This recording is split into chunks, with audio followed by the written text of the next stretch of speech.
আসসালামু আলাইকুম সবাইকে।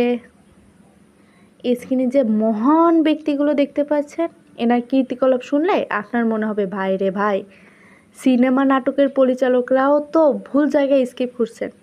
আসল ড্রামা আর ক্রাইম থিয়েটার তো চলছে এনাদের লাইফে, আর যাদের নিয়ে ভালোবাসার চাদর বিছানো হচ্ছে, কালকে তাকেই আবার গামছা দিয়ে বেঁধে পেটানো হবে। আর সবচেয়ে মজার বিষয় কি জানেন, এটা পুরো সার্কিটের টিকিট কিংবা আমরা দর্শকেরাই ফ্রিতে পাচ্ছি সোশ্যাল মিডিয়ায়।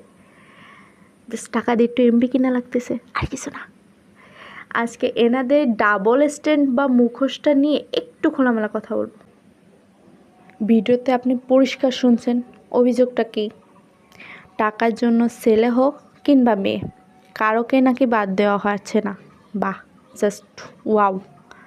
আমাদের সমাজে তো জানতাম একটা মানুষের একটা চয়েস থাকে, একটা আদর্শ থাকে, কিন্তু এখানে তো দেখছি চয়েস একটাই, যেখান থেকে টাকা আসবে সেখানেই ঝাঁপিয়ে পড়ব। সমকামিতার নাটক সাজিয়ে ৭৫ লাখ টাকা হারিয়াল গাড়ি দাবি করছে। আবার লা মেরিডিয়ান এর মতো দামি রেস্টুরেন্টে গিয়ে এক রাতেই ২৩,০০০ টাকার সি ফুড সাবার করা হচ্ছে। ভাইরে ভাই, এত ক্ষুধা খাদক, আপনারা কি বলবো। মানে লাক্সারিয়াস লাইফ লিভ করার শখ থাকতেই পারে, ভালো কথা, কিন্তু সেই শখ মেটানোর জন্য অন্যের পকেট ফাঁকা করা, এ কোন ধরনের নোংরামি, এ কোন ধরনের মানসিকতা। একেই বলে নুন আনতে পান্তা ফোড়ায়। কিন্তু শখ দেখোই না হারিয়াল গাড়ি চড়ার।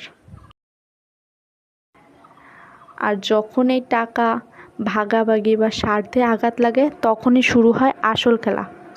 মারামারি, ফিজিক্যাল অ্যাট্যাক, রক্তারক্তি। তারপর খুব সুন্দর করে মুখোশটা মলিন করে, মুখটা একদম মলিন করে, কান্নাকাটি করে ক্যামেরার সামনে এসে বসে পড়া। তখন বলা হয়, আমি তো মানুষকে অ্যালার্ট করার জন্য এসেছিলাম। ভাই একটা সহজ কথা বলেন, যখন আপনারা এই বিলাসবহুল লাইফ এনজয় করছিলেন, তখন লাখ লাখ টাকার গাড়ি আর দামি দামি রেস্টুরেন্টে গিয়ে ডেটিং করছিলেন, তখন কি আম জনতাকে জিজ্ঞেস করেছিলেন? তখন কি দুনিয়ার কাহকে তোয়াক্কা করছিলেন? এখন যখন নিজেরাই নিজেদের ফাঁদে পা দিয়ে ধরা খেয়েছেন, মার খেয়েছেন, তখন এসে সোশ্যাল মিডিয়ায় কানাকাটি করছেন। কার সিম্প্রেতি বা সহানুভূতিশীল করছেন? পাবলিক কি বোকা পাইছেন আপনারা? পাবলিক এখন সব বোঝে। সবচেয়ে বড় অদ্ভুত বিষয় হচ্ছে, এই যে মানুষগুলো কোনো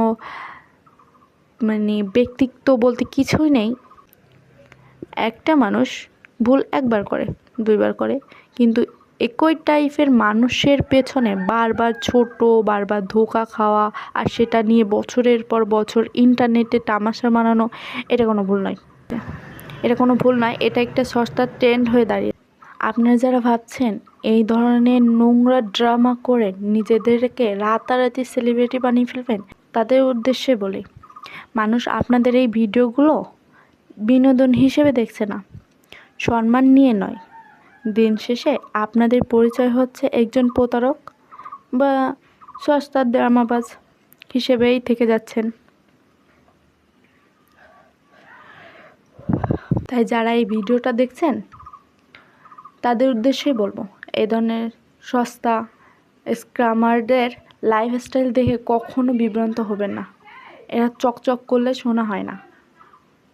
একটা প্রবাদ শুনেছেন তো, এটাই বললাম, যে চকচক করলেই শোনা হয় না, যা ভেতর থেকে একদম ফাঁপা।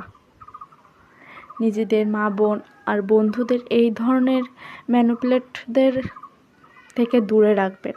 আর এই মহান ক্যারেক্টারদের কীর্তি নিয়ে আপনার কি মনে হয় তা কমেন্টে ধুয়ে দিয়ে যান। কিন্তু দেখা হবে পরের ভিডিওতে। আল্লাহ হাফেজ, বাই বাই।